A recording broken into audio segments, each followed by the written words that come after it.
Ginawa ko ang sinumpang salaysay na ito nang walang anumang pag-aalinlangan at ng buong kusang loob bilang patunay sa lahat ng ito. Aking ninagdaan ang kasulatang ito ngayong ika-13 ng Agosto 2026 sa harap ni Attorney Melvin Calimag sa lungsod ng Pasig, Metro Manila. Okay, sige.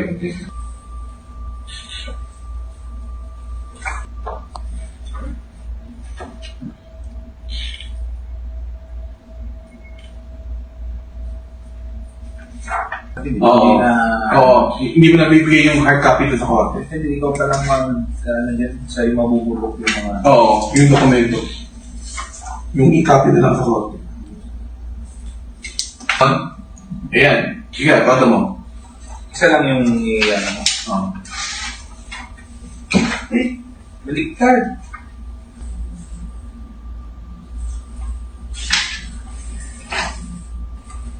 Malaki pa rin mga... Ay, malaki. Ano malaki?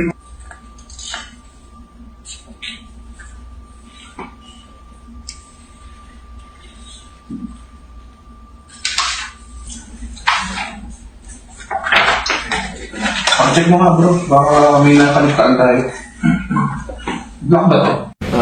So hindi kayo lawyer ni ano? Gutesa, hindi po ako yung lawyer. Ako lang po yung nag-notarize ng document just notary public. Sabi ni Gutesa, may nag-offer daw sa kanya na babae sa office daw ni Senator Marcoleta na ibigay ang number ko sa kanya kung gusto niyang tulungan ko siya sa affidavit niya. Dinamay mo pa ako. Isipin mo na lang. With my status as a retired COMELEC commissioner and a former COA commissioner, law practice for 25 years, and you see my law practice was really focused on women's rights. Isipin mo na lang, maniniwala ba sa Gutesa na mag-aabogado ako para sa'yo? Para sa ano? Will I have anything to do with Zaldico, your boss, at the time? Pero syempre, mas mabigat ang maleta, hindi ba Gutesa? Syempre, yung boss mo ngayon, si Martin Romualdez na, my mortal enemy. Kaya sana makulong kayong dalawa. The ombudsman should file a perjury complaint against you because the ombudsman used Gutesa's affidavit in the plunder case of Martin Romualdez, and now he's recanting. The ombudsman should file a perjury case against Gutesa and include him as a co-conspirator in the plunder case versus Martin Romualdez. Tingnan mo lang kung makulong mo yan, ombudsman, kung hindi ba yan iiyak. Gutesa is undermining the authority of the ombudsman. The ombudsman used his affidavit in the case against Romualdez, and now he's recanting. He's now turning around and saying na hindi siya nag-deliver ng maleta kay Martin Romualdez. Yung boss mo, si Martin Romualdez, Gutesa, mortal enemy ko yan. Makukulong din yan. Ano yung kay Gutesa kung may ano ka, paano pag-usapan nyo sa Blue Ribbon mismo? Hindi po, ipapasa na lang po namin yun sa ombudsman. Sila na po kasi yun din po ang gagamitin lang, statements. Parang lahat po ng anything has to do with flood control po na investigation ng Blue Ribbon, ibinigay na po namin. Kasi kung ang hinahabol naman po natin is accountability, di po ba may mapanagot. Mas quicker po yung pagdiretso na po yung ombudsman. Kasi kung dadaan pa po sa Blue Ribbon, nakita naman ninyo, nag-imbestiga kami. Ngayon, yung mga testigo umaatras isa-isa, di ho ba? So yung pag-recant ni Gutesa sa ombudsman? Doon na ho sa kanila ho yun. Para isa na lang. Kasi ang purpose ho natin, ayan din po yung sinasabi ko noon na taken out of context ng ilan na ayaw ko na magpa-imbestiga. Hindi po. Gusto natin maimbestigahan, pero gusto natin, wag lang investigasyon, accountability. Ang pinaka-fast way to hold these officials accountable, ombudsman na. Tingnan mo, take the cases po yung mga ilang na napakulong na ng ombudsman ng mga official. Mabilis po.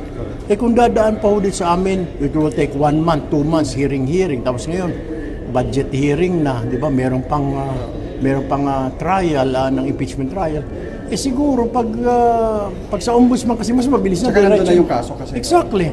Then, if sasampahan niya na lang sa Sandigan Bayan, Thank you, mas sir. mabilis po yun. Thank you po. Guys, may hearing pa.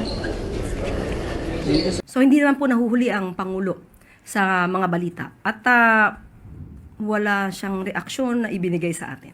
Ma'am, regarding po dun sa pag-recant ni Orly Guteza, has the President been informed or does he know about this recantation? Ano po ang reaction po niya? Parte ito ng balita kagabi.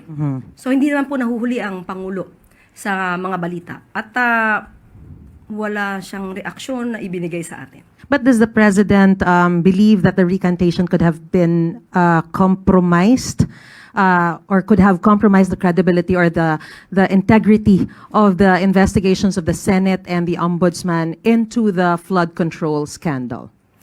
Ang nais naman po ng Pangulo ay laging ayon sa batas, hindi gawa-gawang ebidensya. Kung totoong mapapatunayan na siya ay gumawa lang ng mga kwento, hindi naman din ito makakabuti sa pagpupursu sa mga tao na dapat na managot. So ang kailangan po ng pamahalaan, kailangan ng ombudsman, kailangan ng DOJ, ng mga investigating bodies natin ay totoong salaysay. So kung sila naman po ay magsasabi ng kwento, salaysay na walang katotohanan, mas makakasira siya sa paghabol sa mga tao na dapat na managot. Mas hindi siya magiging epektibo. Ma'am, saan na po hahantong ang flood control scam investigation? Tuloy-tuloy pa rin po. At ang ombudsman, ang sabi po niya, ang Office of the Ombudsman, pati naman po ang DOJ, ay tuloy-tuloy sa pag-iimbestiga.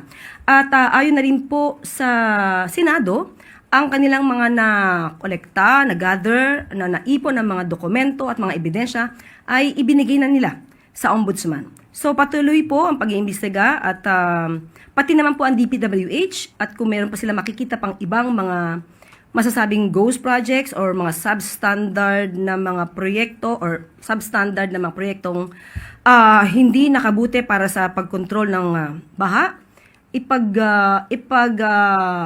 bibigay din pong alam ito at maaari din pong paimbestigahan ito para tuloy-tuloy po ang pagpapanagot sa mga dapat na managot. Thank you, ma'am.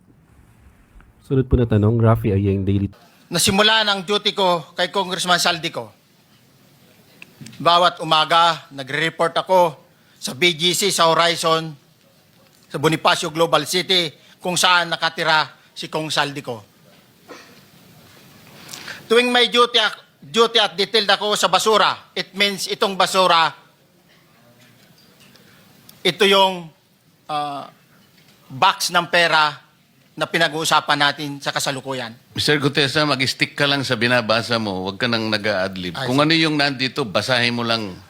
Yes, Your Honor.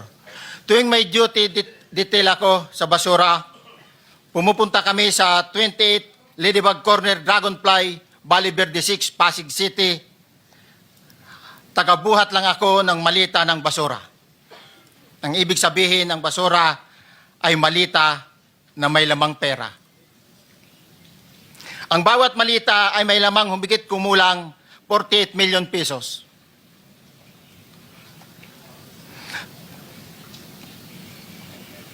Ang bawat malita ay may post-it na nakadikit na nakasaad kung magkano ang laman ng bawat malita.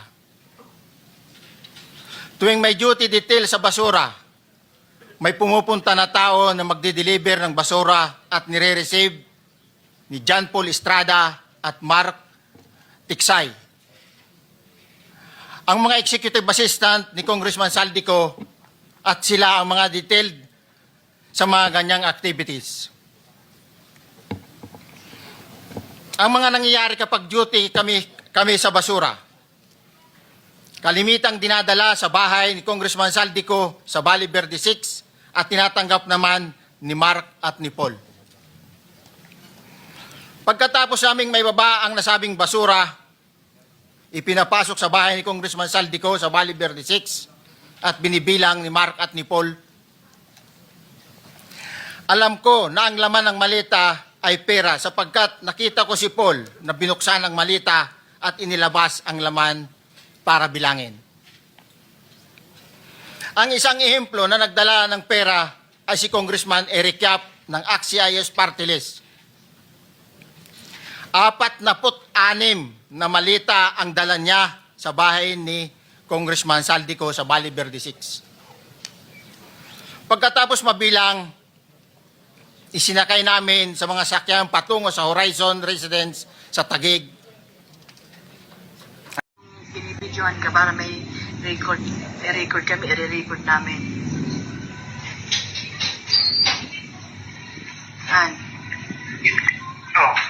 Yung tungkol dun sa affidavit na, sino ba may gawa nun? Ikaw o sila? Sila. Ina-record na wala. Sabi-sabihin? O, sabihin mo ko lang ano nangyari doon para may record namin. Yun nga, binidyoan ako ng nakaraang araw. Tapos pinasa ko yung statement na may mga sinigit sila na hindi naman totoo. Na idinidiin nila si Marcolita pati si Defensor. Na sinabi nila doon sa statement na pinangakuan ako ng pera, babayaran ako. At sinabi pa doon na hindi kasi wala akong alam doon sa delivery doon sa bahay ni Romualdez. Yun lang ang nakalagay doon na ayaw mo dapat pirmahan.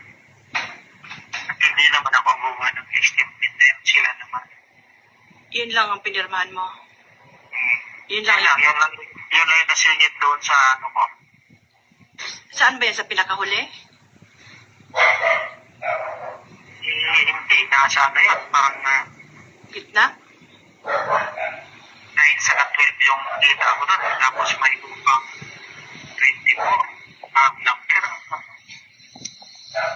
Ba't ang haba naman? Sila gumawa eh. Pero yung affidavit mo nung una, andun pa yon. Wala yun, ibang version yun. Bago na yung Ay, ginawa. may ginawang panibagong affidavit para basahin mo. No, pinangako naman sa'yo nung una, nung pinirmahan mo, hindi na ilalabas yun. Sabi nila, hindi lalabas. Bakit ka pa nila pinabasa? Anong sense nun? Hindi ko alam kung ano.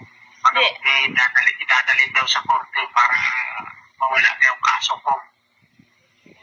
Yun yung sabi eh. Nung ayaw mong basahin, anong ginagawa nila sa'yo? Pinipilit akong basahin ko eh. Kaya wala gumagawa.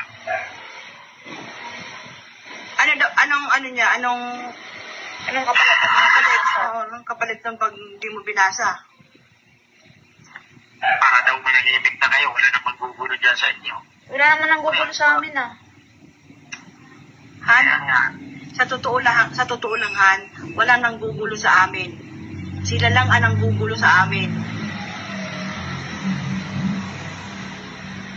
Sila ang gumagawa ng ng paraan para manggulo. Sila na nanakot sa amin eh. Kaya sabi ko sa'yo pag nakaraan, gusto ko nang gulong-gulo na yung utak ko eh. Hindi na ako makatulog-tulog. Mag-ano ka muna, bago ka matulog, minom ka muna ng marigang na tubig. Para ma-relax yung muscle mo.